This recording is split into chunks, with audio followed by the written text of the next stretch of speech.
Part 1. You will hear Kevin Brown asking for information about renting an apartment through an agency. First, you have some time to look at questions 1 to 5.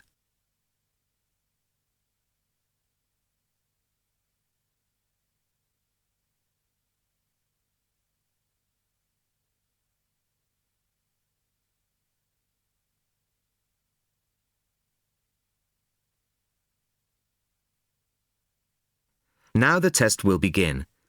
You should answer the questions as you listen, as you will not hear the recording a second time.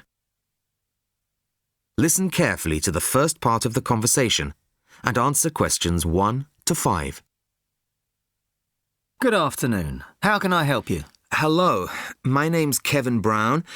I saw your advertisement in today's local paper, apartments to let in all areas of the city. Yes, Mr. Brown.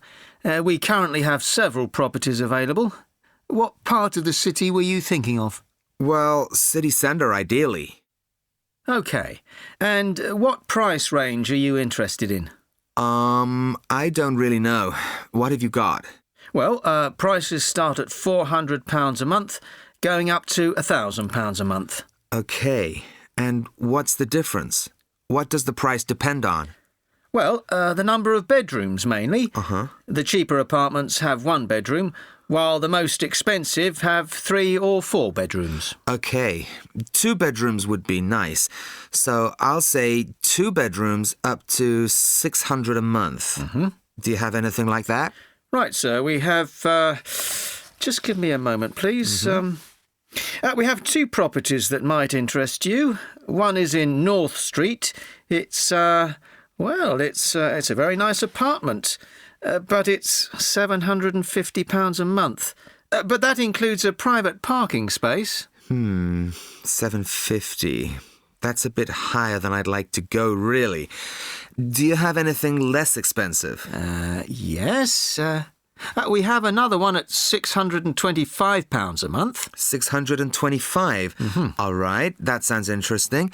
Where is it? It's in Cornell Road, at number 12B. I don't know that. How do you spell it? It's Cornell.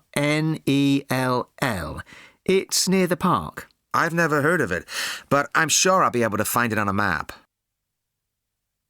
Before you hear the rest of the conversation, you have some time to look at questions 6 to 10.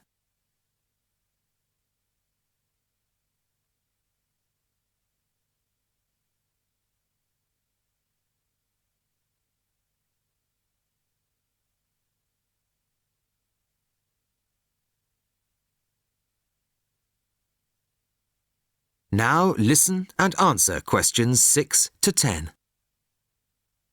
So, would you like to see the apartment, sir? Yes, I would. I'd like to rent somewhere fairly soon.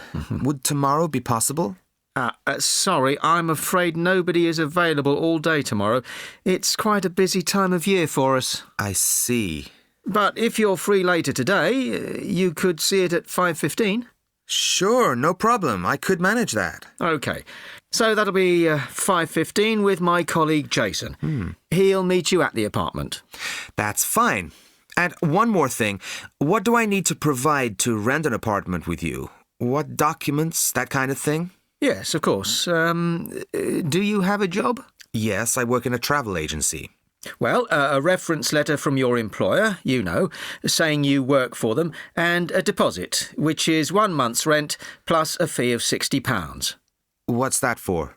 It's an administration fee to cover the cost of preparing the contract. OK. And one last thing. When would this apartment be available? It's empty now, so you could move in as soon as the contract was signed. That's great. Thanks very much indeed. Bye. Goodbye, Mr. Brown.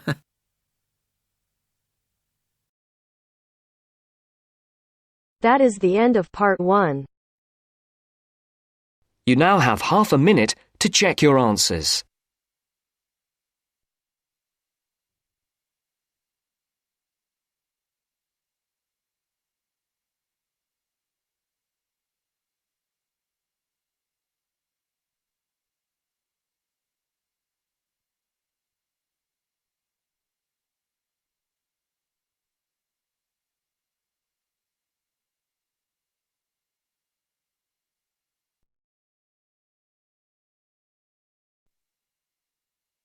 Now turns to Part 2. Part 2. You will hear a conversation between a customer and a shop assistant. First, you have some time to look at questions 11 to 15.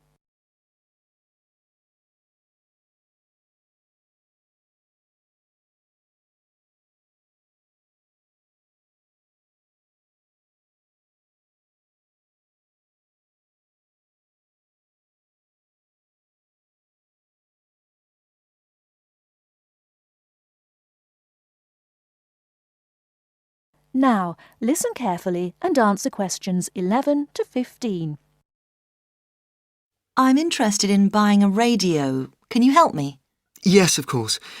As you can see, we have this analogue radio on special offer today for £29.99. They are normally £35. We've also got a much more modern range of digital radios. These are over here. Oh, yes. What are they? They're the new technology. This one, for example, sells at £95.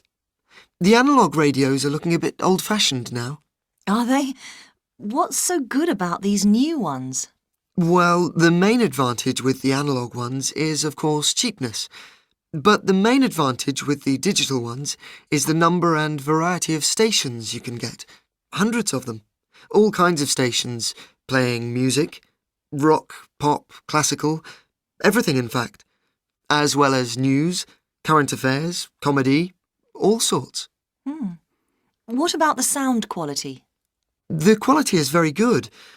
Under certain circumstances, you can get amazing sound quality with analogue, but this is usually with very expensive radios which would normally be part of a hi-fi sound system. We have lots of those on the 3rd floor if you're interested. The second great thing about digital is clarity. You get no interference. Well, less interference than with analogue. You get a very clear and clean sound. Well, I want a radio for the flat I share with 3 other friends of mine. Well, you want something that will last. The analogues come with a 1-year guarantee, but the digitals have a 2-year guarantee, which is extendable to 3 years if you pay an extra £26.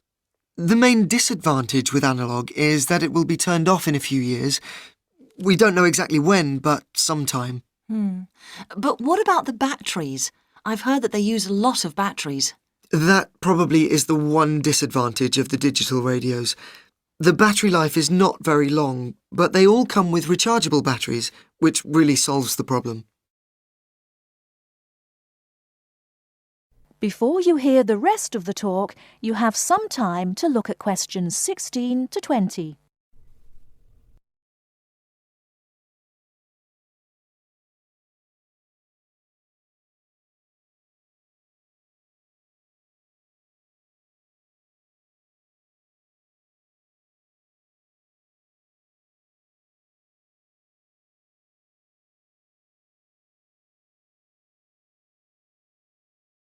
Now listen and answer questions 16 to 20. So, how would you like to pay? Cash. I wondered if you had a Robson's store card? Do you know, I think I do. Here we are. Oh my goodness, I haven't seen one of those for a long time. Those are the old value cards. Now you can get a super value card, which is even better value. Really? I don't know what to do. Well, I can change you onto a super value card if you want. With the super value card, you get double the standard number of points and your free credit period is longer. With your old card, you get 1 month's free credit, but you can get 3 months free credit with the new card. The interest rate is a bit higher at 22.5% rather than 18.5%, but if you're careful, you don't have to pay interest at all. Well, I'm not sure about that. It seems better in some ways. Can I continue to use my old card? You certainly can, until they withdraw them, which I'm sure they will before too long. But with the super value card, there are special card-holder-only days, 2 per month, compared with 1 per month with the old card. I see.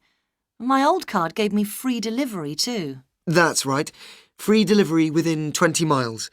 The super value card gives you free delivery up to 50 miles. Well, that sounds good. I think the old card was free too. With the super value, there is an initial fee of just £12, and then it's very good value. I think I'll pay cash. Very good, madam. That is the end of part 2. You now have half a minute to check your answers.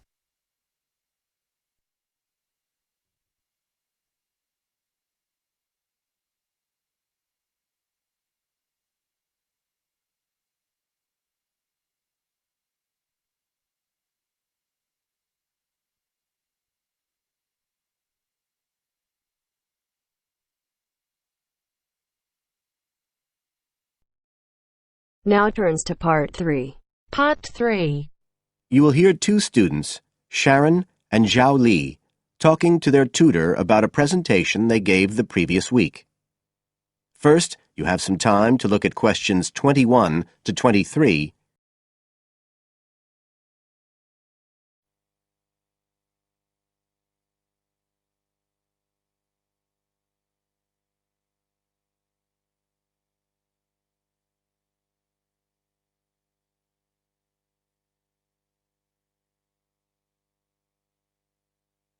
Now listen carefully and answer questions 21 to 23. So, Sharon and Zhao Li, in your presentation last week, you were talking about the digital divide, the gap between those who can effectively use communication tools, such as the internet, and those who can't. And you compared the situation here in Northern Ireland with Southeast China. Right. So, I asked you to do some self-evaluation, watching the video of your presentation and thinking about the 3 main criteria you're assessed by: content, structure and technique. What do you think was the strongest feature of the presentation when you watched it? Sharon?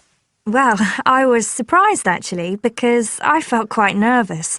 But when I watched the video, it didn't show as much as I expected. So which of the criteria would that come under? Confidence? That's not actually one of the criteria as such. Zhao Li? Technique? It's body language and eye contact, isn't it? Well, I didn't think I looked all that confident, but I think that our technique was generally good, like the way we designed and used the PowerPoint slides. So, you both feel happiest about that side of the presentation? Yeah. OK, now on the negative side, what would you change if you could do it again? Well, at first I'd thought that the introduction was going to be the problem, but actually I think that was okay. We defined our terms and identified key issues. It was more towards the end. The conclusion wasn't too bad, but the problem was the questions. We hadn't really expected there'd be any, so we hadn't thought about them that much. OK, anything else? Well, like Zhao Li says, I thought the conclusion was okay, but when I watched this on the video, I thought the section on solutions seemed rather weak. Can you think why? Well, we explained what people are doing about the digital divide in China and Northern Ireland, but I suppose we didn't really evaluate any of the projects or ideas. It was just a list, and that was what people were asking us about at the end mostly. You now have some time to look at questions 24 to 30. On page 93.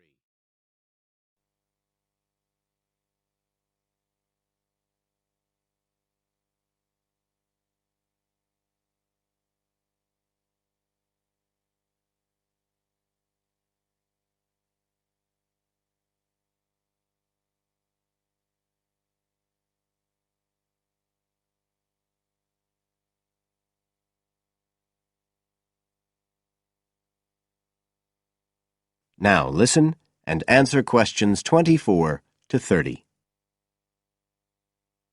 OK. Now, I also asked you to get some peer evaluation from the other students. Yes, well, people said it was interesting, like the fact that in China, the internet was used more for shopping than in Northern Ireland.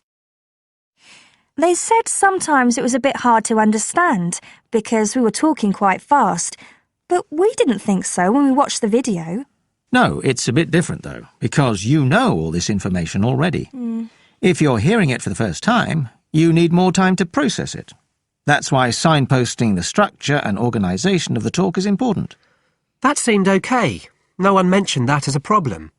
Some people said that we could have had more on the slides, like some of the other groups had nearly everything they said written up on the visuals as well. But other people said the slides were good. They had just the key points. Yes. And most people said we had quite good eye contact and body language. They all pointed out we'd overrun. They all said we were 5 minutes over. But we timed it afterwards on the video, and it was only 3 minutes. We were a bit unsure about the background reading at first, but I think we did as much as we could in the time. Anyway, no one commented on that under content. But one thing that did come out was that they liked the fact we'd done research on both Northern Ireland and China. Most other people had just based their research on one country. We managed to get quite a lot of data from the internet, although we had to do our own analysis, and we did our own surveys as well in both countries. So the class gave us best feedback for content, but it was all okay. Right. Well, that's quite similar to the feedback I'm giving you. I was very impressed by the amount of work you've done and by your research methodology. So, actually, I'm giving you full marks for content. 5. Oh. The structure of the presentation was good, but not quite as good as the content. So, I gave that 4. And the same for technique. So, well done. Thank you. Now, the next stage is to write up your report. So, just a few pointers for you here. First of all, in your presentation, I think your ending was rather abrupt. You suddenly just stopped talking. Yeah. It wasn't a big problem, but think about your closing sentences in your report. You want to round it off well. One thing I forgot to mention earlier was that I felt a very strong point was that after you'd given your results, you explained their limitations. The fact that we didn't have a very reliable sample in terms of age in China. Yes, that section. So don't forget to include that. And you had some excellent charts and diagrams, but maybe you could flesh out the literature review a bit. I can give you some ideas for that later on if you want. OK, is there anything else you want to ask? No, thank you. Thanks. That is the end of part 3. You now have half a minute to check your answers.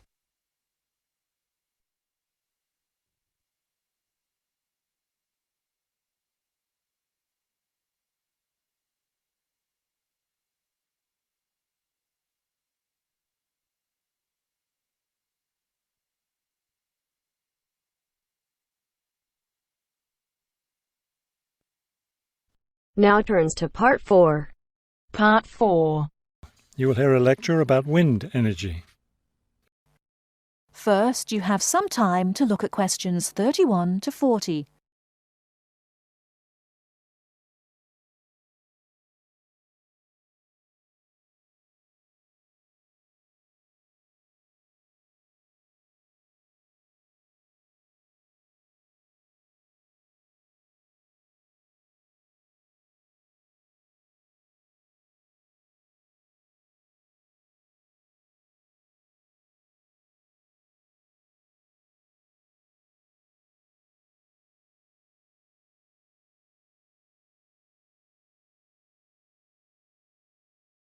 Now listen carefully and answer questions 31 to 40.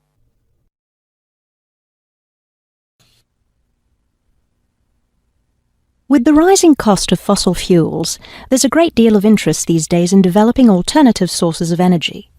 Today, I'd like to talk about one of these, wind power. In the past couple of decades, there's been an upsurge of interest in using the wind as a source of energy, but the idea isn't new at all. People have been harnessing the power of the wind for centuries, ever since ancient peoples first used sailboats. In ancient China, farmers used a rudimentary sort of windmill to pump water. Wind power was used in other parts of the ancient world as well. In Persia, for example, farmers used wind-powered mills to grind their grain. During the Middle Ages, in the Netherlands, people went back to the ancient idea of using the power of the wind to move water. They used windmills to drain lakes, thereby creating more land for farming.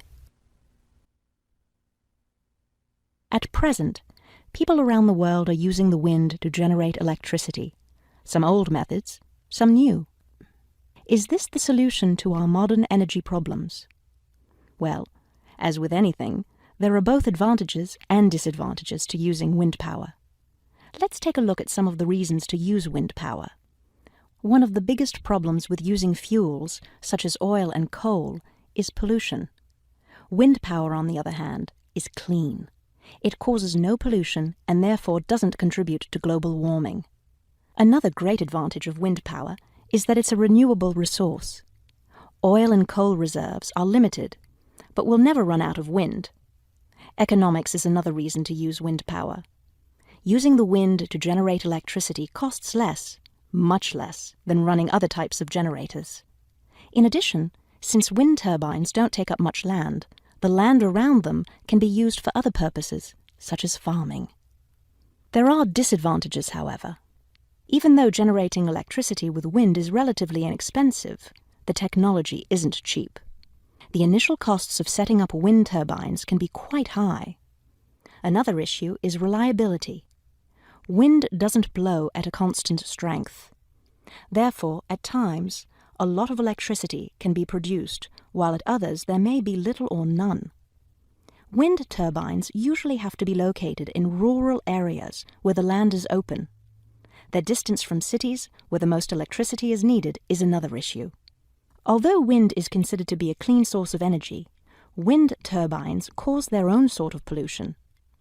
Wind turbines are usually placed in high, open areas where they're easy to be seen. Rural residents often feel that the beautiful local scenery is spoiled by the sight of the wind turbines. In addition, wind turbines aren't quiet. In fact, one wind turbine can produce as much noise as a car traveling at highway speeds. That is the end of part 4. You now have half a minute to check your answers.